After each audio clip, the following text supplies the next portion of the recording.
كل حاجة بتبدأ على طريق سريع، عربية طايرة بسرعة على الطريق والكاسيت شغال بصوت عالي جدا. اللي سايق راجل بيشرب سيجارة بهدوء وهو بيسوق، وفي ثانية واحدة من الغفلة الراجل ده كان هيخبط في عربية كبيرة وش في وش. وفي نص اللحظة دي بالذات بنت صغيرة فجأة بتظهر واقفة في أسوأ مكان ممكن. العربية بتخليها تترمي على جنب وبعدين بتخبط في شنط السفر بتاعتها، فالشنط بتتكسر وبتترمي على الأرض في كل حتة. الضربة دي خربت حاجاتها كلها وخلتها تفوت الأتوبيس اللي كان لسه واقف ومستنيها، وفي الآخر مشي وسابها لوحدها. السواق اللي خبط شنطها اسمه جيمس، وبسببه البنت وقفت في النص مش عارفة تعمل إيه، لحد ما في الآخر استسلمت وقالت مفيش غير إنها ترجع البلد تاني. كانت ناوية تسافر للمدينة بس حالة الشنط خلت ده مستحيل. بعدين قالت إنها رايحة ترجع بلدها، مكان اسمه سايلانت هيل.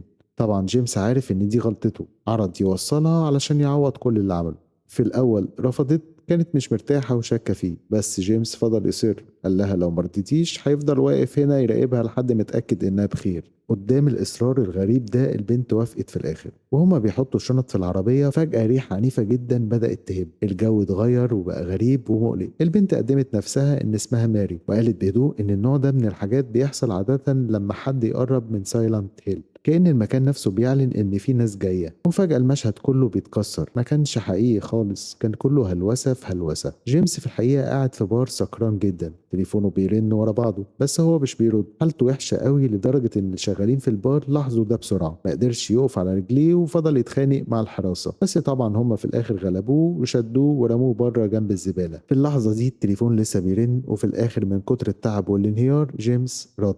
اللي بيتصل كانت الدكتورة النفسية بتاعته، زعقت له جامد علشان سكر وإنه وصل لحالة زي دي. فكرته إن عندهم ميعاد بكرة وحذرته إنه ما يتأخرش عنه أبدا. وجيمس بيرد عليها بصوت ضعيف ومكسور من الوجع اللي شايله من زمان. لما رجع البيت مكسور في اللحظة دي لقى جواب، والجواب مكتوب فيه إنه يروح لها بسرعة وإن في حاجة وحشة جدا حصلت وإنها محتاجاه. والجواب كان من ماري وموقع باسمها. ومن غير تفكير جيمس قرر يروح سايلانت هيل، المكان اللي كانوا عايشين فيه مع بعض زمان. وما فكرش ولا ثانية، مشي على طول والمطر الشديد نازل وهو بيسوق دماغه متعلقة بيها. وهو غرقان في التفكير ده نام. تاني يوم جيمس صحى، نزل من العربية ودخل حمام قريب. وقف قدام المراية وبص لنفسه تعبان ومكسور، باين عليه السنين والوجع. قرا الجواب تاني كأنه محتاج يقنع نفسه إنه حقيقي. جيمس فاكر إن قصة حبه بدأت في البلد دي، كل الناس حواليه بيقولوا نفس الكلام، لازم يسيب ماري ويعدي يعيش حياته. بس إزاي يعمل كده وهي اللي بتنده عليه وبتطلب مساعدته في الجواب ده؟ من غير ما يفكر كتير جيمس بدأ يتوغل أكتر جوه المدينة. وفي الطريق قابل بنت صغيرة طلبت منه إنه يساعدها ويشيل الشنطة. وهما ماشيين مع بعض قالت له إن المطر نزل كتير اليومين دول. جيمس استغل الفرصة وسألها لو شافت حد مهم جدا بالنسبة له، والبنت قالت له مش هتلاقيها. قالت إن لما المية بتتلوث الكل بيمشي، لأن الحاجة دي دايما بتجيب حاجات وحشة. وبعدين عرفت نفسها إن اسمها أنجيلا، وقالت له لو ما قدرش يلاقي الشخص اللي بيدور عليه يرجع لأنها هتكون موجودة ومستنياه. وهو بيكمل جيمس بدأ يفتكر كل لحظة عاشها مع ماري في المكان ده زمان لما المدينة كانت لسه دافية ومرحبة. فاكر الوعود اللي قالها لها إنه هيجي يعيش معاها هنا يوم من الأيام. بس ماري كانت دايما متوترة، اعترفت له إنها خايفة إنه يكتشف حاجات فيها محدش يعرفها، جوانب مخفية ممكن تخليه يخاف منها. وجيمس كان بيطمنها مقتنع إن ده مستحيل يحصل وإن مفيش أي حاجة تغير إحساسه ناحيتها. دلوقتي جيمس بيكمل جوه البلد والقلق بيزيد جواه. بيبص حواليه بتركيز، مباني متآكلة، أكل متعفن مليان دبان، شوارع فاضية وجو معادي جدا،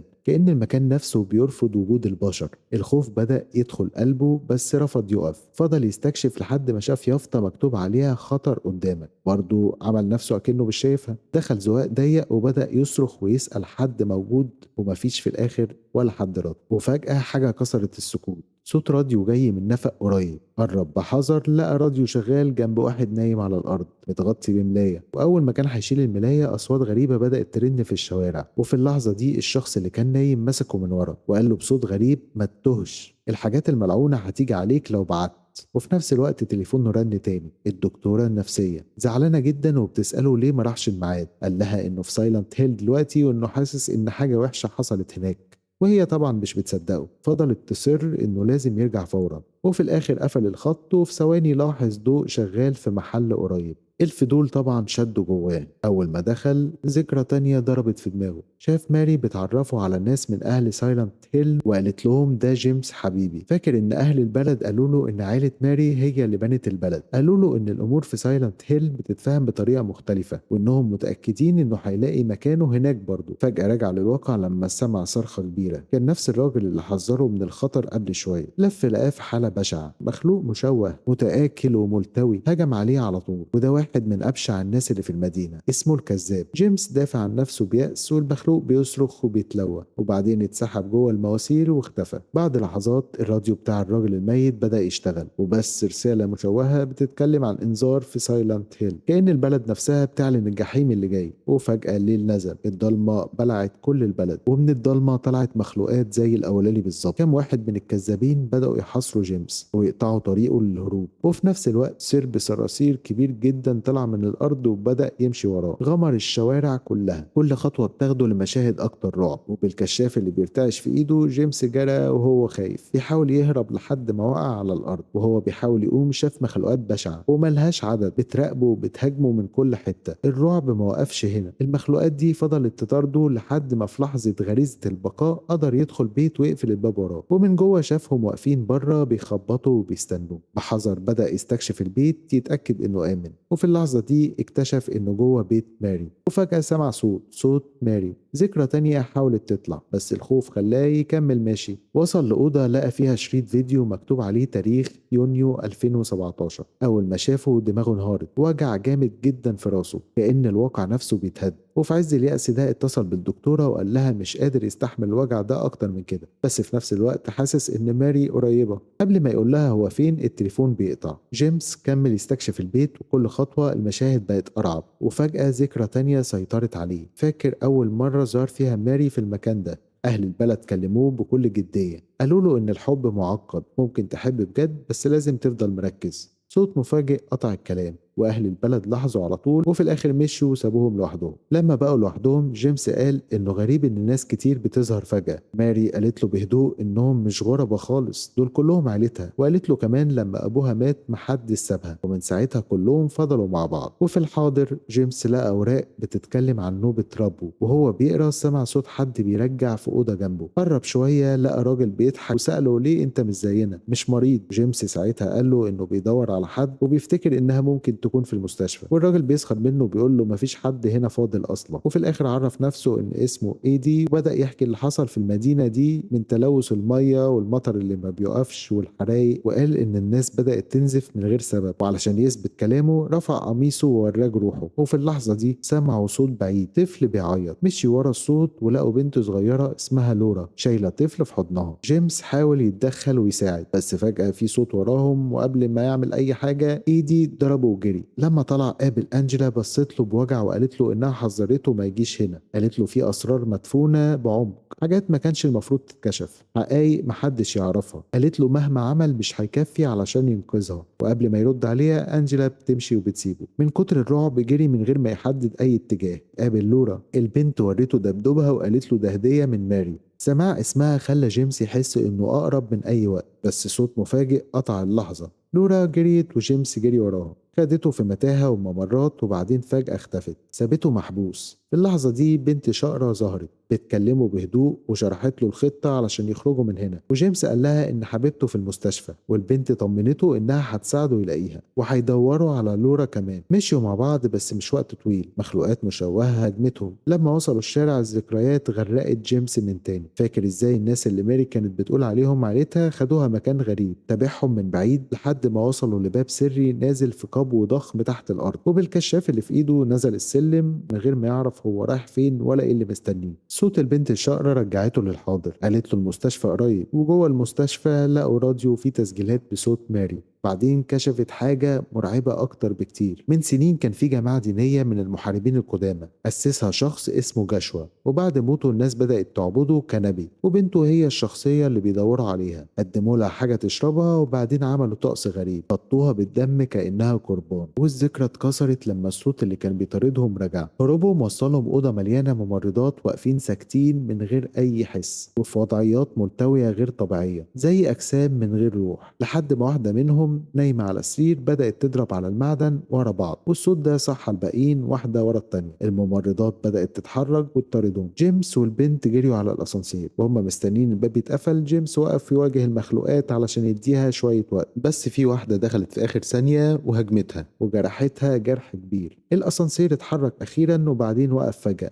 اتعطل. جيمس فتح الباب بالعافية وحاول يعمل إسعافات أولية يوقف بيها النزيف، لكن مفيش فايدة. الجرح عميق جدا مستحيل يتدارى. وبصوت بيرتعش اعترفت إنها عارفة ليه بيبصلها بالشكل ده، عارفة إنها شبه ماري جدا. جيمس طلب منها تفضل في مكانها وهو يدور عليها، بس قبل ما يمشي خليته يوعدها وعد، لو ما لقاهاش هيخرجوا من سايلنت هيل مع بعض من غير رجوع ومن غير ما يبصوا ورا ابدا. وجيمس بيوعدها وبيوافق وبيمشي. في الممرات قابل لورا تاني. البنت وريته الدبدوب اللي دلوقتي بقى زي طفل حقيقي. قالت له انها زعلانه لانه مفيش حد بيحبه زي ان مفيش حد حب ماري. بعدين حركته شويه انه يروح يدور عليها وقالت له الوقت بيجري. لورا ودته اوضه 318 وقفلت الباب وراها. جوه بقى جيمس واقف قدام مخلوق بشع، كيان بينزف دم زي ما ماري كانت بتنزف زمان. عنده 4 ايدين ومسكه بكل سهوله وثبته مكانه. حاول يقاوم ومفيش فايده. وهو بيحاول صوت لورا رن حواليه من بعيد وبتقول له ارجع بس لما تبقى جاهز بجد. جيمس صحي ولقى نفسه في مستشفى سايلنت هيل.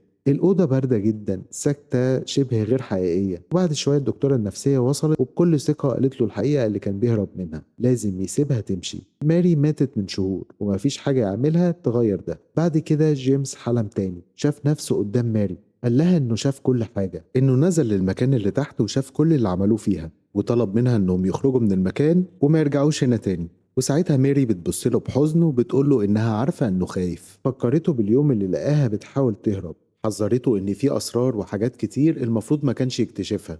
ومع كل ده وعد إن ده مش هيفرق. ولما ده حصل فعلا مشي وسابها لوحدها. وهو بيمشي بعيد كل الناس كانت بتبص من الشبابيك ساكتين زي قضاة بيحكموا عليه. الدكتورة شرحت إن ماري ماتت بعد ما علاقتهم انتهت، وجيمس ما قدرش يتقبل ده. ولما ماتت مش بس خسرها، خسر تماسكه مع الواقع. وتاني يوم جيمس اتكلم مع الدكتورة واعترف لها إنه كان نفسه ما يخيبش أملها. وفي الآخر بتسيبه لوحده وبتمشي. وفي اللحظة دي الواقع بيبتدي يتفكك تاني. جيمس لقى نفسه رجع تاني لنفس المستشفى، وجنبه وقفت البنت الشقرة وقالت له انت اكيد ما لقيتهاش. وساعتها فكرته بالوعد اللي وعده لها انهم يمشوا مع بعض. وفي اللحظة دي عرفت نفسها اخيرا اسمها ماريا. كمان ادت له خيار تاني، انهم يفضلوا هناك مع بعض لو ده اللي هو عايزه بجد.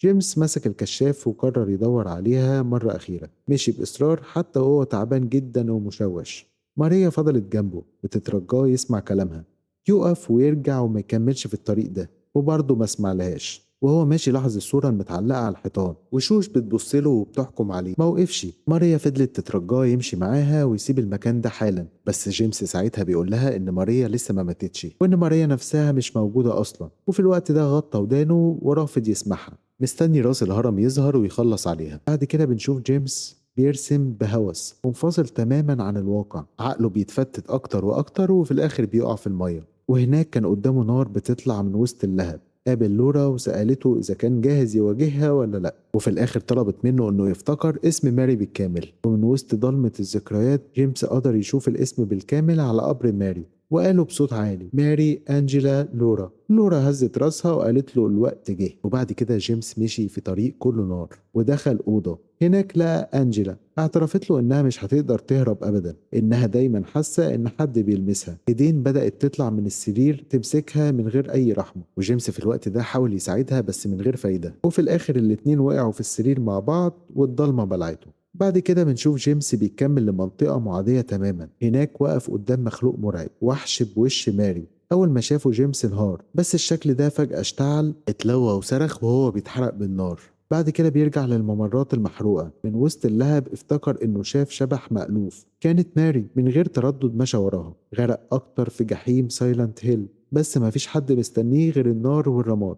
في الآخر دخل أوضة وفي النص في سرير وعليه جثة متغطية بملاية. جيمس قرب بالراحة وأخيرا فهم الحقيقة، جثة ماري. وفي نفس الوقت سمع صوت الدكتورة النفسية في دماغه بتقوله بثبات ماري ماتت، راحت ولازم تسيبها تمشي. وفي اللحظة دي جيمس بقى لوحده مع الحقيقة اللي كان بيهرب منها طول الوقت، محبوس مع الحب اللي بيلاحقه وبين الحقيقة اللي بتدمره. بدأ يفتكر آخر مرة شافها فيها. الدنيا اتغيرت كلها، كل حاجة بقت بيضة، ساكتة وهادية ومريحة كأن الزمن وقف. وهناك قدامها جيمس طلب السماح، قال لها إنه حتى لو كانت الأمور مختلفة كانت هتمرض برضه، لأن أبوها كان بيسممها طول حياتها بالراحة، بيستنزفها شوية شوية ومحدش قدر يوقفه. وفي عز اليأس ده سألها يعمل إيه علشان ينقذها، وميري بصت له بحزن وقالت له إنه عارف الإجابة. قالت له إنها عاشت عمرها كله شايلة الوجع ده، الخوف، التعب الدايم، وإن كل اللي عايزاه دلوقتي إنها تتحرر. وبعدين طلبت منه إنه ينهي حياتها، اعترفت إنها مش قادرة تكمل، كل اللي عرفته من زمان هو المعاناة وبس. وفي جحيم سايلنت هيل ده بالذات